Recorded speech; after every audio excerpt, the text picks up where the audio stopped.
Bonjour à tous, ici Nicolas pour la chaîne Tutoriel Informatique. Alors me voici de retour après quelques temps d'absence sur ma chaîne YouTube. Je vous prie de m'en excuser, mais j'ai eu quelques petits soucis ces derniers temps, ce qui fait que je n'ai plus été actif sur ma chaîne depuis un bon bout de temps. Aujourd'hui, pour ce nouveau tutoriel, je vais vous apprendre à formater et reconfigurer complètement votre MacBook Pro comme si vous venez de l'acheter en magasin, soit à la Fnac, soit à l'Apple Store, enfin dans n'importe quel magasin multimédia où ils vendent du matériel Apple. Pour commencer, vous allez devoir allumer votre MacBook Pro et presser la touche commande R. Nous allons faire ça tout de suite.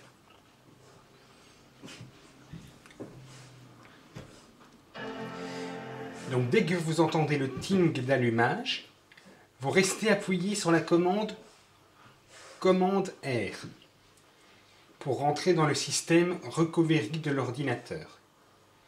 Ensuite, vous relâchez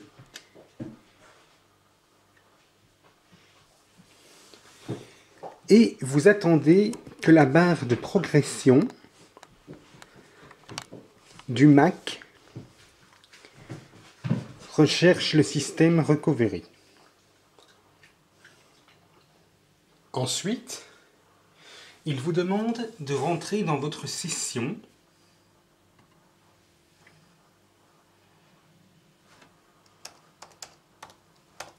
Vous introduisez votre mot de passe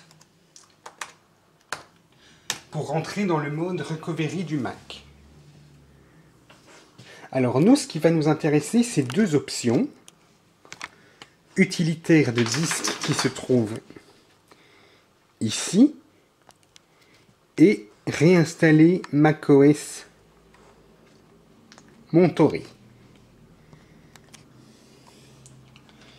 Je vous retrouve ensuite pour la suite de la vidéo. Me revoilà pour la suite du tutoriel. Alors, dès que vous êtes rentré dans le mode recovery de l'ordinateur, vous deviez d'abord aller dans Utilitaire de disque. Cet outil va vous permettre de formater le disque dur principal de l'ordinateur, là où est stocké le système d'exploitation de votre Mac, pour ensuite réinstaller une nouvelle copie du système d'exploitation macOS. Une fois que vous êtes rentré dans l'utilitaire de disque, vous deviez sélectionner le volume où se trouve le système d'exploitation.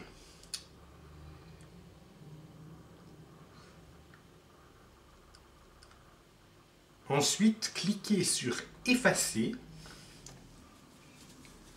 et vous laissez les paramètres comme ils sont là maintenant. Donc vous pouvez changer le nom de votre disque dur. Moi, en l'occurrence, je vais laisser Macintosh HD puisque c'est le disque dur principal de mon ordi. Et ensuite, vous devez le laisser en format APFS. Donc vous le laissez dans ce format-là. Et puis, vous cliquez sur Effacer. Donc là, pour le moment, il reconstruit la partition pour effacer l'ancienne copie du système d'exploitation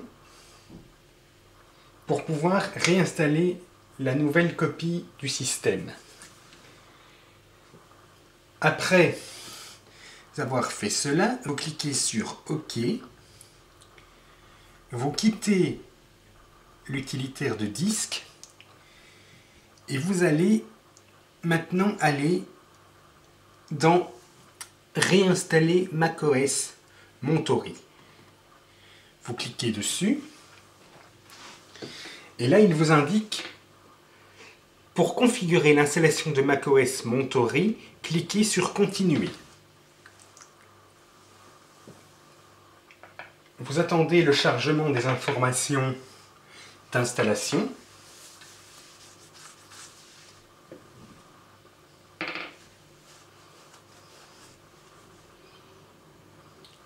Pour poursuivre l'installation du logiciel, vous devez accepter les termes du contrat de licence correspondant. Bon, on fait comme si on l'avait lu. Vous cliquez sur « Accepter ». J'ai lu et j'accepte les conditions du contrat de licence du logiciel. Vous cliquez sur « Accepter ». Et là, vous allez devoir cliquer sur le disque dur Macintosh HD. Donc c'est le disque dur principal de mon ordinateur que j'ai dû formater pour pouvoir installer le système. Vous cliquez dessus.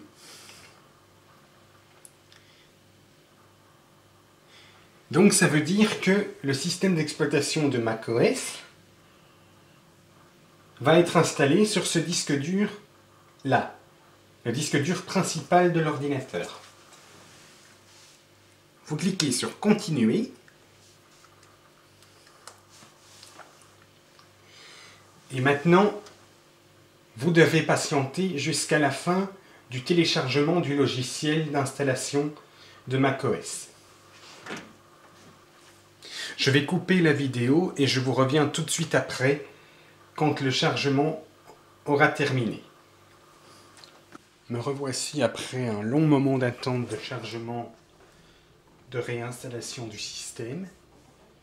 Donc là, il effectue le dernier redémarrage et la dernière vérification pour voir si le système a bien été téléchargé correctement.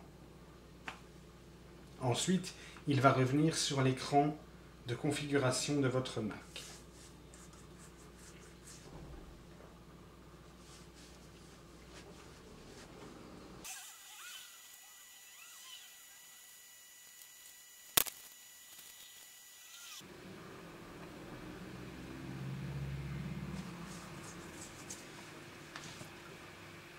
Et voilà, une fois le dernier redémarrage effectué, vous arrivez sur l'écran d'accueil où il vous propose différentes langues pour vous dire bonjour pour commencer la configuration du Mac.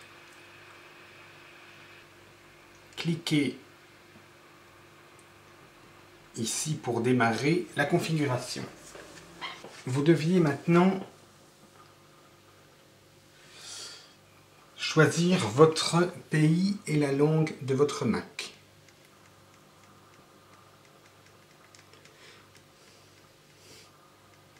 Donc moi, je me trouve actuellement en Belgique.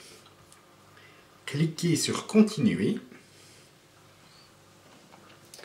Là, il vous propose des fonctionnements d'accessibilité pour votre Mac. Donc cliquez sur Vision.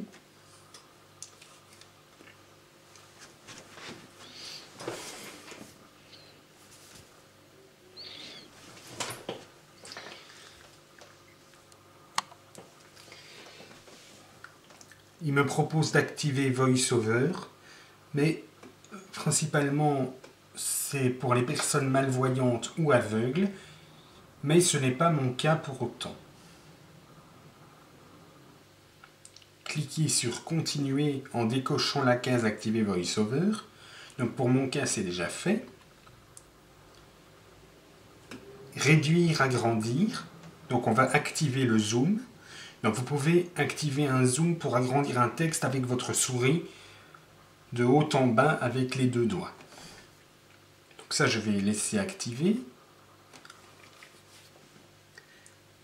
Survoi du texte. Donc ça veut dire que quand vous touchez un élément ou que vous faites un clic droit sur une photo, un document ou n'importe quel fichier de votre Mac, il va vous agrandir le mot. Si par exemple vous voulez ouvrir, télécharger ou supprimer de votre Mac. Donc on va activer le survoi du texte. Cliquez sur Continuer. Énoncez la sélection si vous voulez l'activer, c'est pour énoncer le texte que vous écrivez, par exemple sur page ou sur une note ou sur un texte principalement. Pour ma part, je ne vais pas l'utiliser, mais peut-être que je l'utiliserai plus tard. On verra bien dans le cas présent quand ça se fera. Donc pour ma part, je le désactive. Je clique sur continuer. La taille du curseur, donc pour ma part, je vais le mettre en très grand, car pour moi, c'est plus facile de voir où je clique avec le Mac. Donc j'ai agrandi le curseur, donc ça c'est bien pour moi. Vous pouvez l'activer comme vous voulez, si vous voulez qu'il soit petit, moyen, grand ou énorme. Moi j'ai choisi énorme parce que moi je vois mieux comme ça. Vous cliquez maintenant sur continuer. Là, vous pouvez éventuellement réduire la transparence de la vision, améliorer le contraste de certains arrière-plans en réduisant la transparence et le flou pour augmenter la lisibilité. Si vous voulez, vous pouvez activer, réduire la transparence dans les réglages de votre Mac. Vous n'êtes pas obligé de le faire là maintenant, donc moi je le laisse en standard. J'ai fait un petit test pour savoir quelle est la meilleure vision pour moi, mais je laisse en standard. Après cela, vous cliquez sur continuer.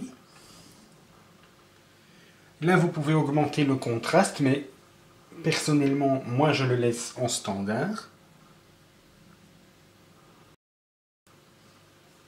Alors là, vous aviez 3 choix d'apparence.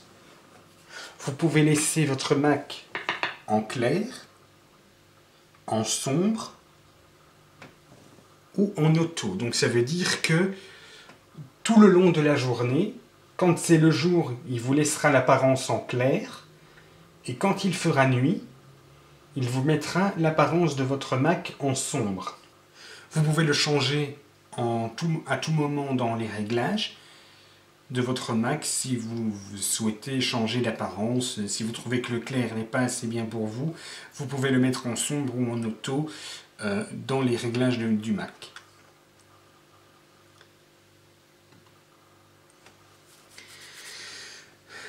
Là, vous pouvez réduire les animations. Si vous êtes sensible au mouvement d'éléments à l'écran, vous pouvez activer réduire les animations pour réduire le mouvement dans les apps des zones comme Space, centre de notification et le dock. Donc vous pouvez visualiser comment ça peut se passer en version standard et en version réduire les animations. Donc vous pouvez cliquer ici sur le petit play pour une visualisation de la réduisance des transparences.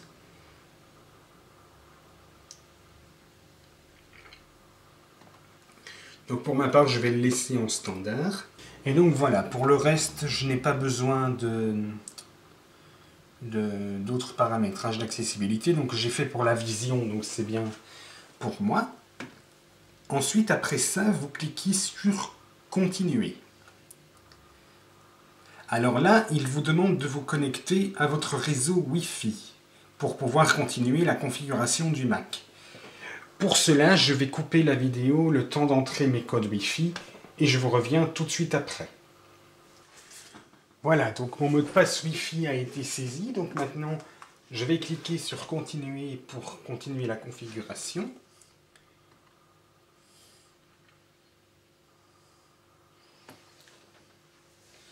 Alors là, il demande d'accepter les données et confidentialité. Donc, je vais cliquer sur continuer.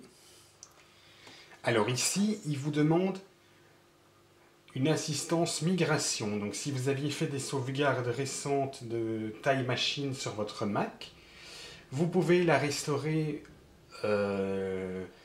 tout de suite en configuration du Mac. Vous pouvez le faire plus tard. Soit par votre Time Machine, donc votre précédente sauvegarde, ou soit vous pouvez transférer les données de votre PC Windows à votre Mac. Pour ma part, je ne vais pas faire aucune de ces deux options. Je vais le réinitialiser en tant qu'un Mac tout neuf. Que accéder à votre photothèque, enfin accéder à tout le contenu de votre Mac et de vos autres appareils, que ce soit iPad, iPhone, iPod, enfin tous vos matériels Apple, quoi. Pour cela, je vais de nouveau faire une coupure et je vous reviens après avoir saisi mes identifiants et mes mots de passe. Voilà, mon identifiant Apple a été saisi. Nous allons pouvoir donc continuer la configuration. Je vais cliquer sur Continuer.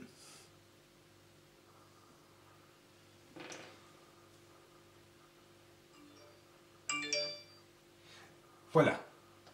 Et là, il vous demande, connectez-vous avec votre identifiant Apple.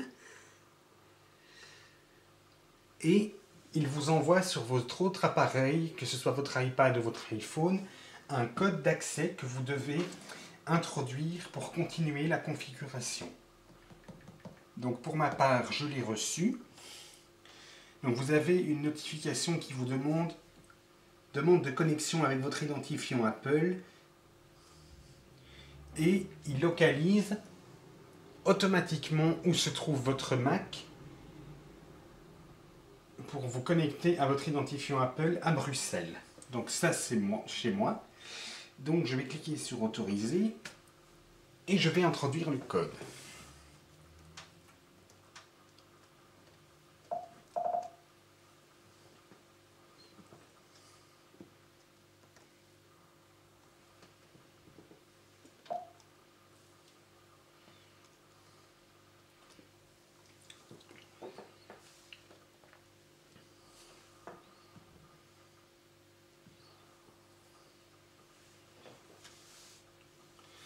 Voilà.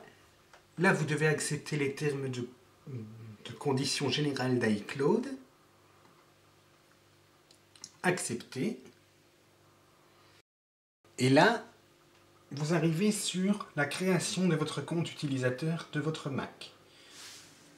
Donc le nom complet et le nom du compte, moi je suis Nicolas Ziegler, donc c'est très bien. Et je vais maintenant introduire mon mot de passe.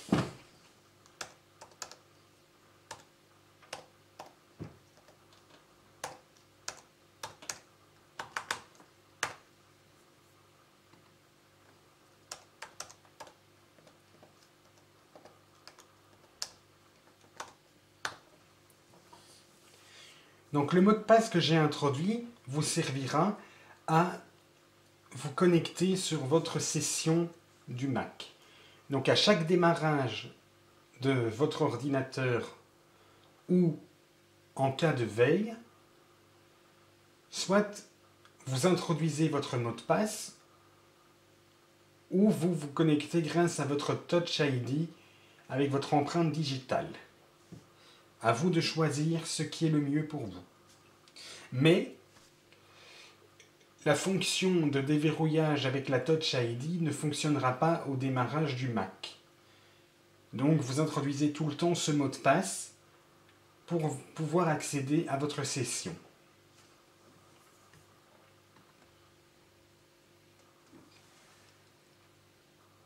Là, il configure mon compte d'iCloud pour pouvoir récupérer le contenu de mes photos,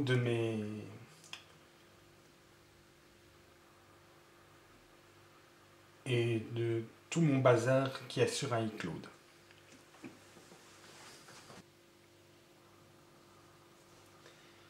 Alors, nous continuons la suite de la configuration avec d'autres réglages. Vous pouvez activer la localisation de votre Mac. Donc, si jamais vous perdez votre Mac ou si vous ne le trouvez plus, ou si on vous l'a volé, vous pouvez toujours localiser l'endroit où se trouve votre Mac. Donc moi je vais l'activer parce que si jamais un jour ça m'arrive que quelqu'un me vole mon Mac ou que je ne le trouve plus, eh bien grâce à la localisation je vais pouvoir repérer où se trouve le Mac. Donc vous cliquez sur continuer si vous voulez l'activer.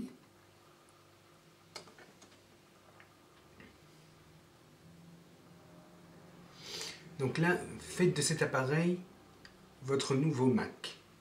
Donc on va personnaliser les réglages, activer la localisation de votre Mac, donc ça je vais le faire.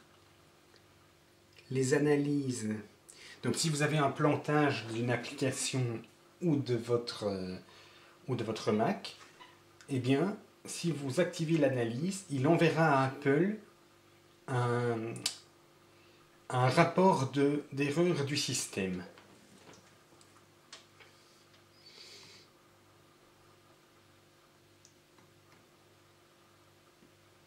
Donc le ton d'écran, ça je vais laisser. Vous pouvez activer ou désactiver Siri si vous le voulez. Moi je vais l'activer et je vais vous montrer comment est-ce que Siri peut reconnaître votre voix. Donc il suffit de paramétrer quelques réglages pour que votre Mac et Siri soient activés en reconnaissance de voix.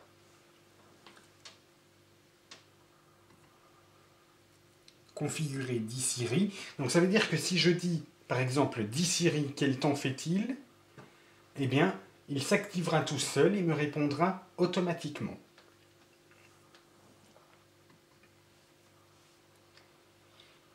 Dis Siri.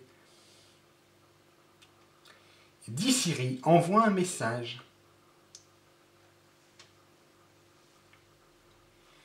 Dis Siri, quel temps fait-il aujourd'hui?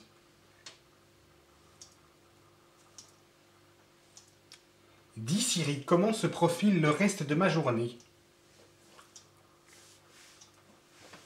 Dis Siri, mets de la musique.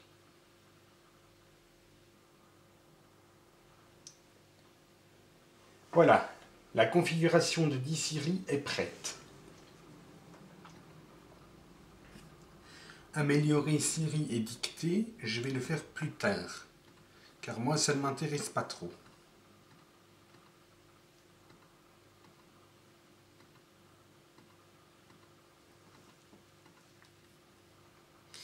Vous cliquez sur Continuer.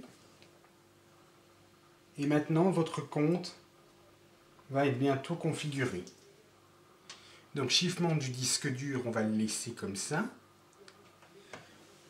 Maintenant, nous passons à la configuration de Touch ID. Donc, comme je vous ai dit tout à l'heure, vous pouvez momentanément vous connecter à votre Mac avec votre Touch ID si votre PC est en veille ou s'il est en veille prolongée. Donc si vous n'utilisez pas votre Mac durant une certaine heure, il peut se mettre en veille ou il peut s'éteindre. Si vous n'avez pas utilisé votre Mac d'ici une heure, avec votre Touch ID, vous pouvez réaccéder à votre session sans introduire le mot de passe ou éventuellement vous pouvez réintroduire le mot de passe en toute sécurité. Mais si vous utilisez la Touch ID, vous n'introduisez pas le mot de passe. C'est à vous de voir. Pour ma part, je vais le faire. Donc il suffit de positionner votre doigt sur la Touch ID qui se trouve à droite de la touch bar. Donc vous laissez votre doigt appuyé dessus.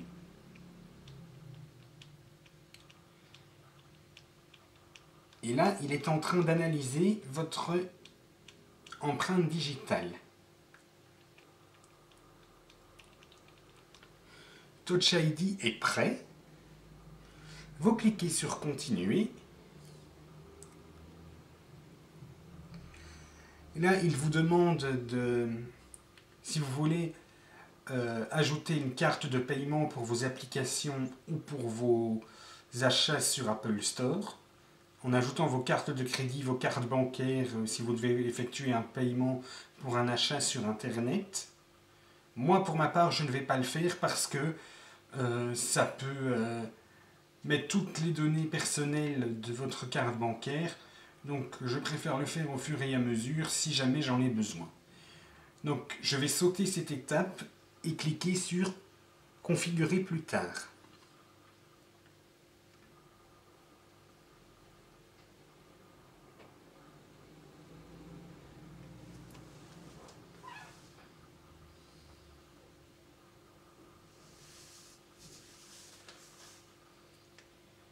Et voilà, vous avez maintenant accès à votre session avec tous les paramètres que vous aviez effectués.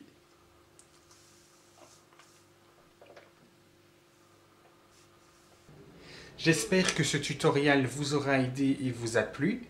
N'hésitez pas à vous abonner et à liker ma vidéo si ça vous a plu. Ou si vous aviez des questions, n'hésitez pas à me contacter. Vous pouvez me suivre également sur ma chaîne YouTube Nicolas Ziegler Tutoriel Informatique ou sur ma chaîne YouTube, sur ma page Facebook, excusez-moi, de Tutoriel Informatique où je publierai également la vidéo. Et je vous dis à très bientôt pour des prochains tutos.